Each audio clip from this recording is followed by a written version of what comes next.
Assalamualaikum warahmatullahi wabarakatuh anak-anak. Selamat pagi dan salam sejahtera bagi kita semua.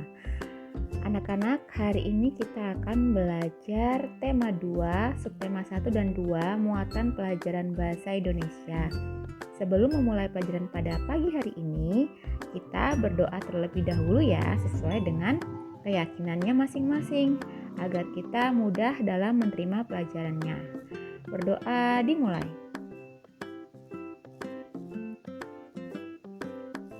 Berdoa selesai.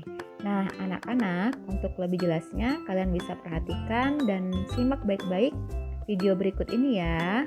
Selamat belajar. Pengertian dongeng. Dongeng merupakan cerita khayalan yang bercerita tentang kehidupan pada zaman dahulu kala. Dongeng biasanya berisi pesan atau amanat. Tokoh yang ada dalam dongeng bisa manusia, hewan, atau tumbuhan. Nah, anak-anak, jadi dongeng itu adalah cerita khayalan ya yang tidak benar terjadi. Kemudian, dongeng juga memiliki alur jalan cerita yang sederhana. Alur itu apa ya? Alur itu adalah rangkaian peristiwa dalam cerita. Nah, berikut ini adalah contoh dongeng, yaitu ada dongeng Lutung Kasarung, bawang merah dan bawang putih, dan timun mas. Nah, anak-anak, berikut ini adalah contoh cuplikan dongeng ya. Ayo simaklah cuplikan dongeng berikut ini, kalian dengarkan. Hai, pepaya. Lihatlah tubuhku yang tinggi ini. Tahukah kamu? Akulah pohon yang paling disukai manusia. Tidak ada pohon lain yang dapat menandingi kehebatanku, kata si kelapa. Semua bagian tubuhku bermanfaat bagi manusia. Buahku dapat dimakan. Jika sudah tua, buahku dapat dijadikan bahan masakan. Setiap pohon memiliki kelebihan sendiri, kelapa. Aku tidak ingin merepotkan si penjaga kebun. Ketika panen, aku tidak ingin membuatnya kesusahan mengambil buahku. Oleh karena itu, pohonku tidak terlalu tinggi, sehingga ia bisa meraihnya dengan tangan saja, kata si pepaya. Nah, anak-anak, itu tadi adalah contoh dongeng antara si pepaya dan si kelapa. Nah, si kelapa ini berkata bahwa semua bagian tubuhnya itu bermanfaat bagi manusia. Dia menyombongkan dirinya sendiri ya anak-anak ya. Dia bersifat angkuh dan sombong. Dia mengakui bahwa kehebatannya itu tidak ada pohon lain yang dapat menandingi. Sedangkan si pepaya tidak memiliki sifat yang sombong. Bahkan dia justru berkata bahwa setiap pohon itu memiliki kelebihannya sendiri. Dan si pepaya tidak ingin merepotkan si penjaga kebun.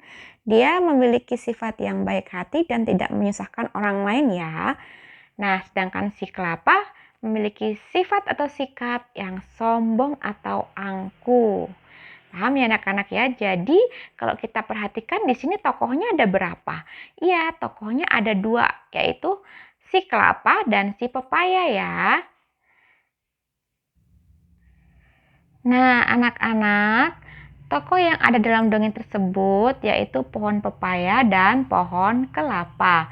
Sedangkan pesan yang terdapat dalam dongeng tersebut yaitu jangan menyombongkan diri, karena setiap sesuatu memiliki kelebihan dan kekurangannya. Nah, itu adalah pesan dari pengarang dongengnya ya anak-anak ya. Pengarang itu yang membuat dongengnya. Oke, nah anak-anak, di sini ada unsur-unsur dalam dongeng. Unsur-unsur dalam dongeng ada 5. Yang pertama yaitu tokoh. Tokoh itu para pelaku yang ada di dalam dongeng.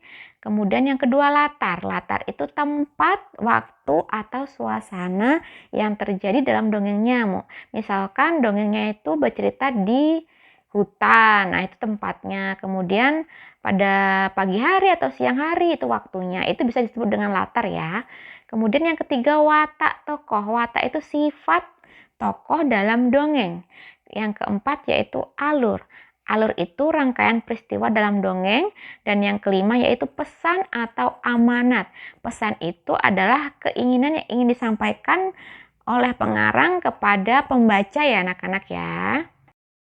Mengenali karakter tokoh dalam dongeng. Setiap tokoh dalam dongeng memiliki karakter atau watak yang berbeda-beda.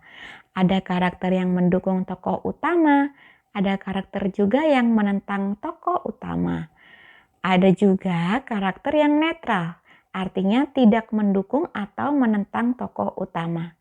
Tokoh dalam dongeng biasanya disampaikan secara langsung oleh pembuat dongeng, yaitu dengan memberi nama atau sebutan.